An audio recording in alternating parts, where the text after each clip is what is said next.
Coucou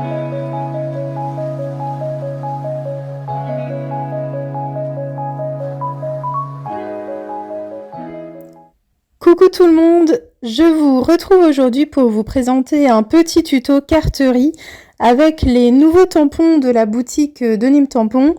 Donc je sais pas si vous avez eu le temps de les découvrir, mais j'aime beaucoup les nouveautés. Notamment vous retrouvez une tête de chien, une tête de chat fleurie. Et je trouve que c'est hyper original et le rendu, vraiment je suis hyper fan. Donc voilà, je trouve que c'est vraiment parfait pour mettre à l'honneur nos petites boules de poils qui sont chez nous à la maison.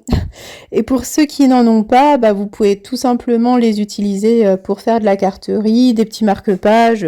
Enfin voilà, je trouve que les animaux de toute façon ce sont des bons basiques et ça peut vraiment se prêter à plein d'occasions différentes. Donc là, je vais vous présenter un petit tuto très rapide pour faire une carte, voilà, avec l'un des nouveaux tampons. Donc là, j'ai opté pour la tête de chien. Donc je l'ai tamponné sur un papier aquarelle du 100% coton, voilà, pour que je puisse repasser plusieurs fois sur les mêmes zones sans que mon papier ne gondole et surtout sans qu'il n'y ait de démarcation et que ça fasse des petites auréoles. Donc là, je ne sais pas si vous m'avez vu faire au début, donc je suis partie sur un jus très dilué dans des teintes un petit peu de beige. Et ensuite, je viens assombrir de plus en plus pour rajouter des petites zones d'ombre.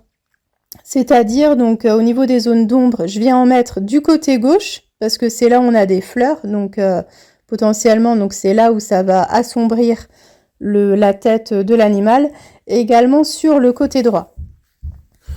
Une fois que je pense avoir fini, donc je m'attaque ensuite aux oreilles. Donc là, je vais vraiment partir sur un rose très clair, vraiment un rose qui se rapproche un petit peu de la couleur peau.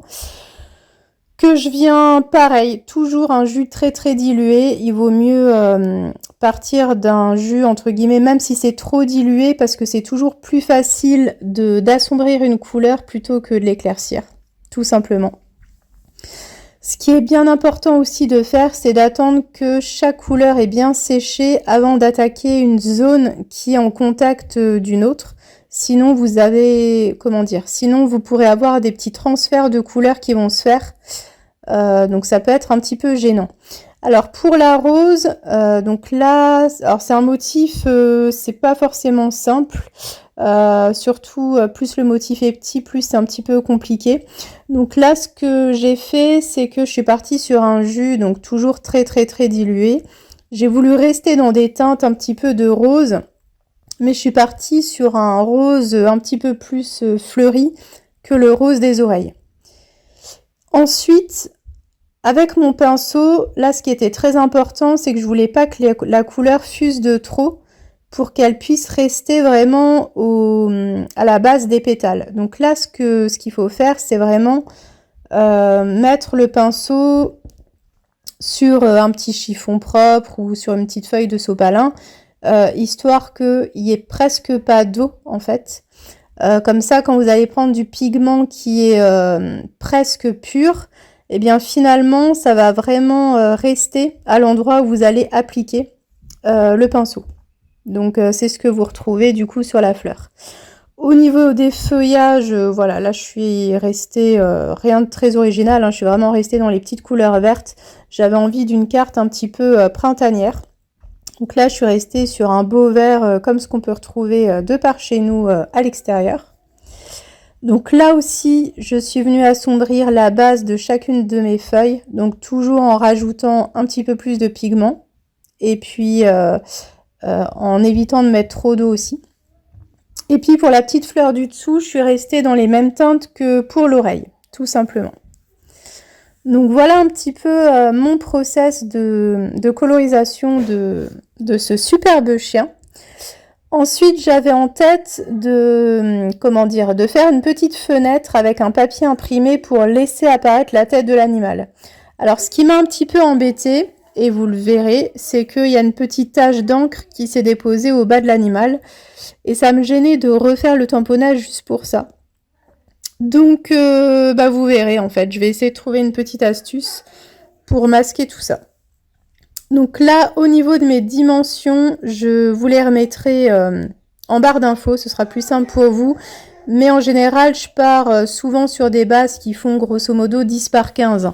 J'essaye de rester à peu près sur cette base-là, mais je vous remettrai tout en barre de description, donc à la fois pour le papier imprimé et puis pour ma base de papier blanc que vous verrez en dessous. J'ai ensuite utilisé un dice de la boutique, c'est un dice qui représente une petite réglette. Voilà, j'avais envie d'un petit peu de fantaisie pour cette carte, donc je suis venue la coller sur le côté gauche, histoire d'équilibrer un petit peu ma créa, étant donné que le rond est coupé sur le côté droit. Donc là, je me suis dit, qu'est-ce que je vais mettre pour masquer la tâche? Donc je me suis dit, bon, on va rester dans les fleurs, donc voilà.